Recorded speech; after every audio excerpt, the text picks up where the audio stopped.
Hi everyone.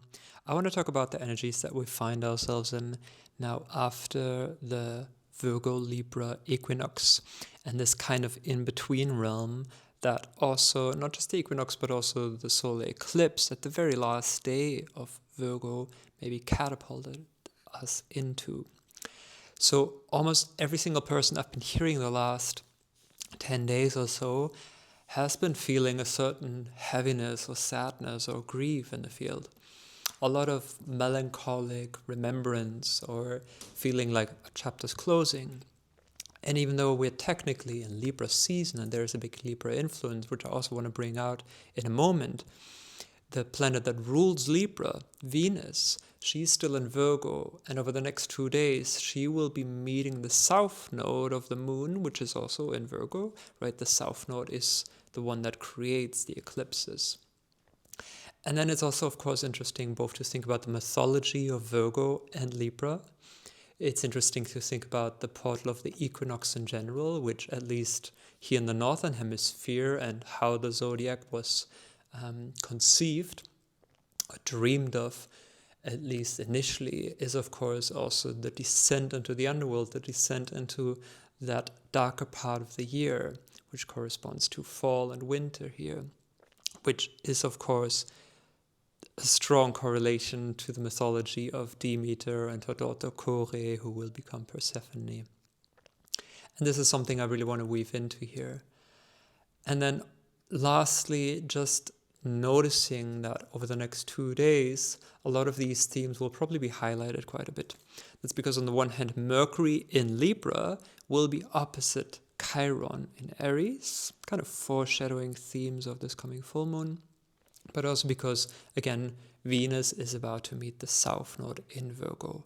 Venus does rule Libra, so even though technically the Libra relationship mirroring that this time of year brings is really focused, at least on a conscious level, there is a deeper part that still deals with the Virgo processes right now.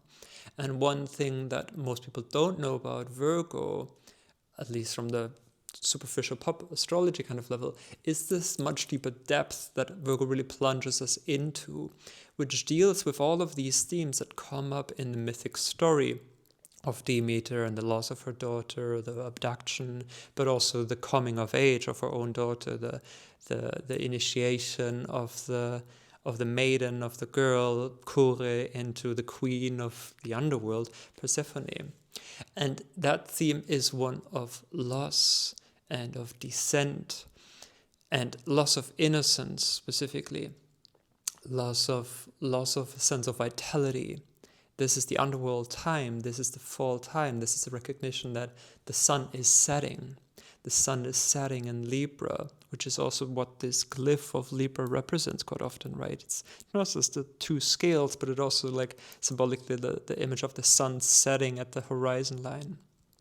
When the sun is rising with the spring equinox, the first new light of the new life of the new year, now we make the halfway point, the second equinox point, corresponds to the sun setting, and this reflecting through relationship, this reflecting ourselves and objectifying sometimes also ourselves in relation to another, and learning to see who is another, but then who am I truly in that mirroring, which does correspond also to a certain need or necessity for underworld processes and letting go and shedding and grieving all of the things that we can't take with us in an endless perpetual summer, because that's not what life is about. Remembering, of course, also interestingly, that for the Greek ancients, forefathers, whatever, the ancient Greeks, the initiation into the Demeter Persephone rites and the initiation rites and Ulysses was considered to be one of the greatest mysteries there is, which really speaks and tingles something in me, and probably in you too, hopefully in you too also, about really recognizing, we can understand the themes of death and grief and loss, and that not everything is a perpetual upward cycle, quite easily mentally. But the much harder part is, of course, the deeper embodiment and the emotional felt resonance and true acceptance of that part of nature, of that part of ourselves also. And so we find ourselves now in this moment where we are in Libra season, and we're dealing with relationship mirror of who am I in regards to the rest of the world, in regards to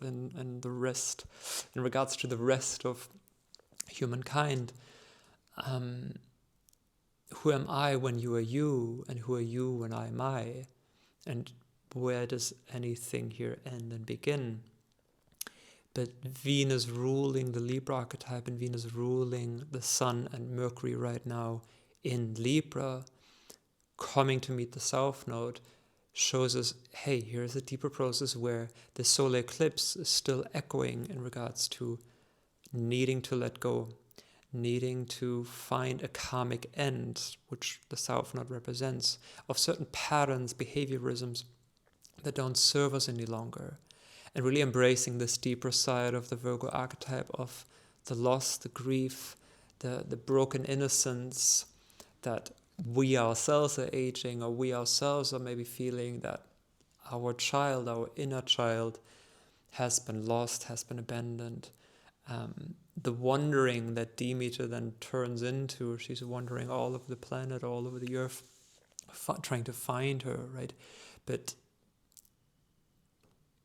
it's something that we also tend to do quite often when we feel stuck on some deeper level in regards to really coming to acceptance of certain emotional realities, and then going for a certain aimless wandering, which is kind of stuck in the grieving, but yet kind of tries to bypass it without the true embodiment and pure stillness and presence with that, and just really allowing ourselves to sit with that.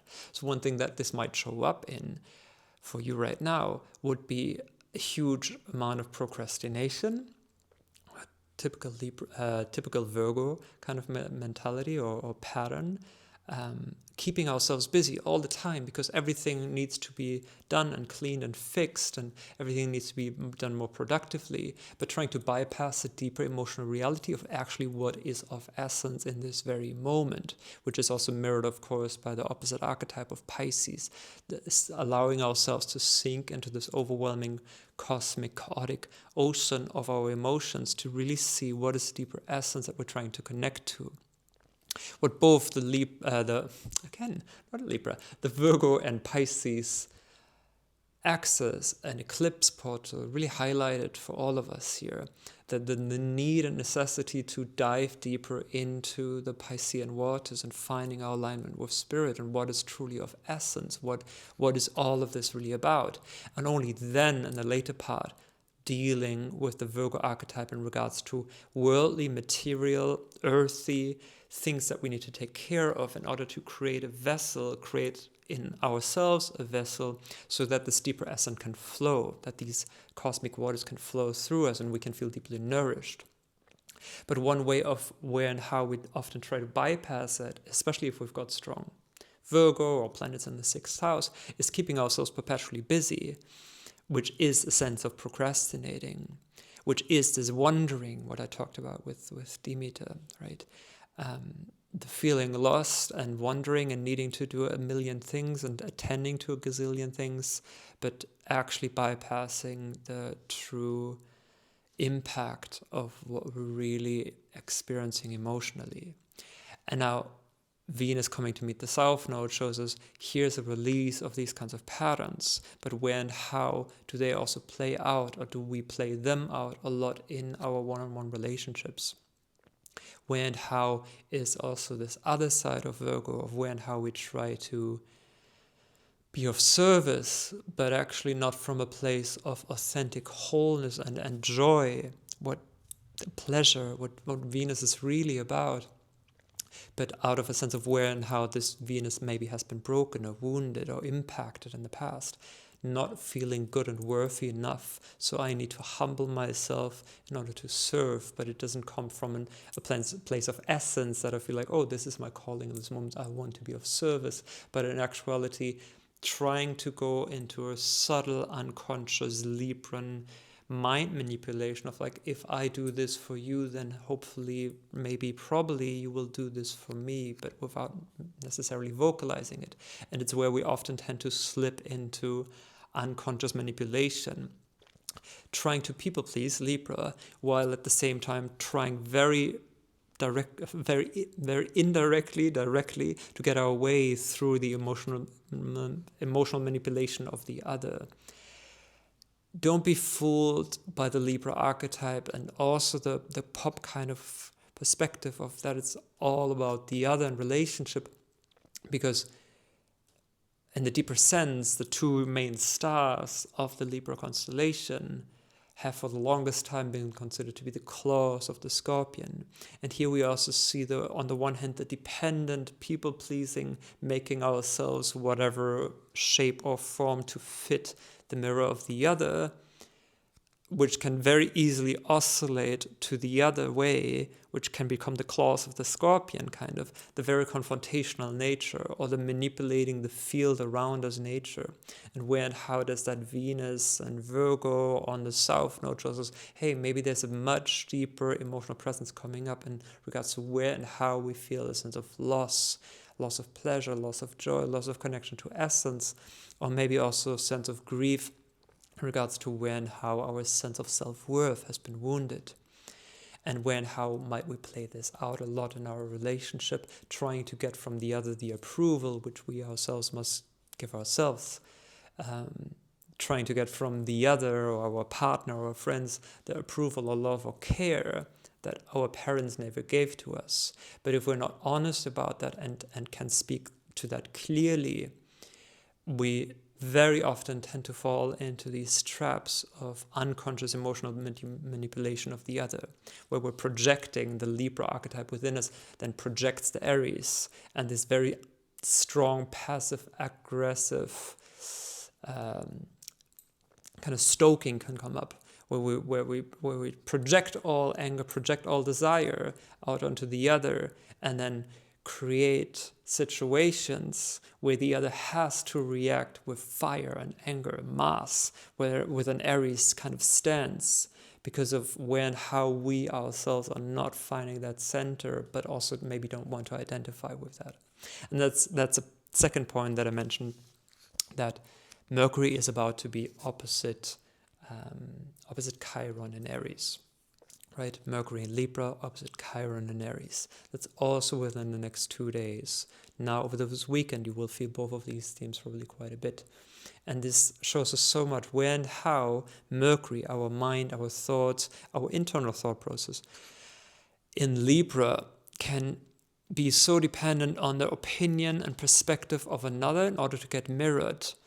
But Mercury opposite Chiron shows us, hey, Chiron, here's a pain, here's a wound. Remember, Chiron is the wounded healer. Chiron is the centaur of half animal, half human, with the higher mind striving for something higher and deeper. And Chiron brings healing, but only by making us aware of all the wounding. And Chiron and Aries, with still all of us collectively dealing with where and how has that primal sense of self-identity has been wounded. My own desires, my own needs, my own wants, my own libido, my own lust, this fiery Aries kind of quality within.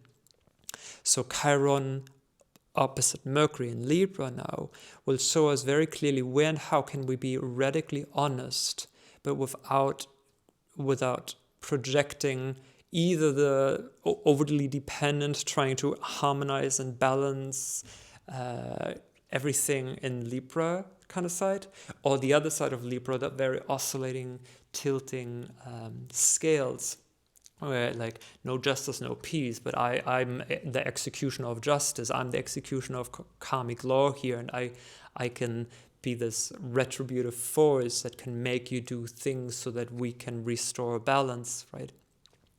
Without falling into neither of these kind of traps of the Libra archetype, but learning to speak very clearly and honestly and openly, not procrastinating, not running away by keeping ourselves endlessly busy, but really learning to sit with what deeper kind of theme. And this is why I said in the beginning, at the last like 10 days, almost every single person I talk to, I notice like there's this really strong theme of grief, of loss, of endings, which of course is also activated by the solar eclipse from 10 days ago. It was a solar eclipse, which usually is huge beginnings, but it was on 29 degrees of Virgo, which is the very last point, and it's also the very last point, not just of Virgo, but of the entire first chapter, the entire first half of the zodiac, on that equinox point, initiating us into the mystery of darkness, of loss, of grief, so that new life can be born, so that true empowerment, Persephone, can be found within. But it was not just a solar eclipse on 29 degrees and on the equinox, but it was also together with the south node. So just like 2 and 3 times deepening a certain patterning that speaks to us of, hey, there's huge endings in the field, first of all. The huge beginnings of the solar eclipses, they always come at some point. But a solar eclipse as is configured like the one we just had here shows us, hey, it's so much about a huge ending and a huge chapters closing. And this is now also Venus on the south node over the weekend, before we have the Aries full moon by next Tuesday, the 7th of October. Oh my God, time is going so fast. Venus on the south node showing us that here are certain karmic patterns ripe and ready to be released. And they probably will deal a lot with where and how do we not feel sufficient within ourselves? When and how do we try to be productive or try to prove our worth? And by doing that, unconsciously sabotage our relationships. And the Mercury Chiron can bring very clear conversations, maybe also confrontations, which both Aries and Libra can do very, very well. Libra might be a silk glove, but underneath there's an iron fist. And the opposition tends to bring out confrontations a lot anyhow. But confrontations or messages or thoughts or internal realizations, all the Mercury illuminations of the mind, that suddenly bring a much greater clarity of like, ow, yes, here I've been wounded, here I've been feeling pain, here I feel like you are the one that's doing that, or it's always the other, it's never me, right? But the Mercury Chiron wants to pull us deeper and shows like, no, don't externalize and project. Don't think that just because the mirror outside of you holds up something to you or reflects something to you, that it's about that person. But where and how does all of this want to lead us much deeper within?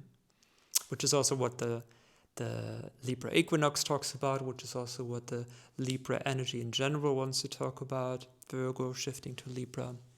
It's going much deeper within and really learning to see this very trippy part of reality of where and how we're all mirrors of another, which doesn't mean going into any kind of situation just because there's a trigger and thinking like, oh, every trigger is an unintegrated aspect of myself, right? Like trying to do it all with Jungian psychology, and I was sometimes saying like, oh, the triggers sometimes also means danger, not falling into that other kind of spiritual new age trap of solipsism, of thinking like only I am real and everything in life is a reflection of me, so everything like means something about me.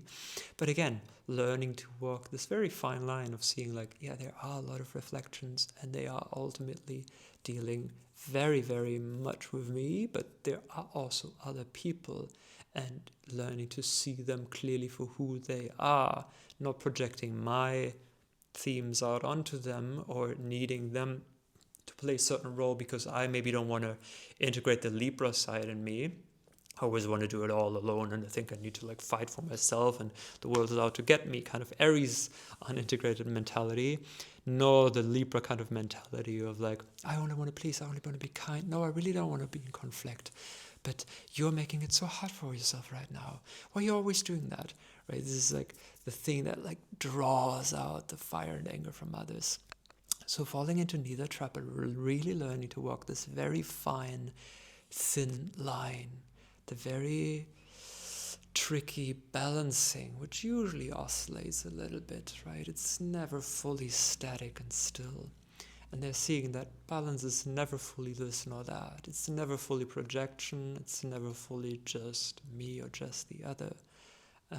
It's not about fully only going within and stopping all productive things, but it's also about unraveling the South Node in Virgo, unraveling mental hiccups and mental judgments and shame and guilt within.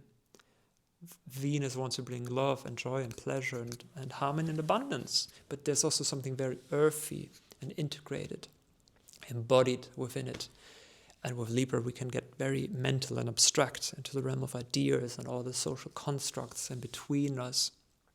But Venus here, together with the South Node and Virgo, there's a deeper embodiment through releasing shame and guilt and judgment and harsh criticism in our own mental nature. It's all the Virgo archetype within ourselves, and probably a big part of that will be about how can we come deeper into our body. And the deeper we are in our body, the less we also need to project things outwardly, and the more harmonious our relationships can actually be based on truth and authenticity, and not these unconscious games of tit for tat, which we can, like I said, fall so easily into with the Libra archetype. Anyhow, thank you so much for listening. I hope that was clarifying to some degree. Also clarifying why and how maybe you've been going through certain processes since the equinox, since the solar eclipse 10 days ago. Aries full moon in a couple of days will bring a very different twist, very strong externalizing of these relationship patterns. That's for next week. The next couple of days can be quite tender. Mercury, Chiron is also quite tender, but it can also be very illuminating and revealing in regards to what kind of deeper pain and wound am I carrying that disconnected me from my essential needs, from my essential nature, from my essential instincts, from my own inner sense of power and raw life force within. Where and how did I go too much into adapting and balancing, or trying to projecting that life force out onto others, right? Doing it all in balance, the yin and the yang. We need them both. Thank you so much for listening, and I'll see you next time. Bye-bye.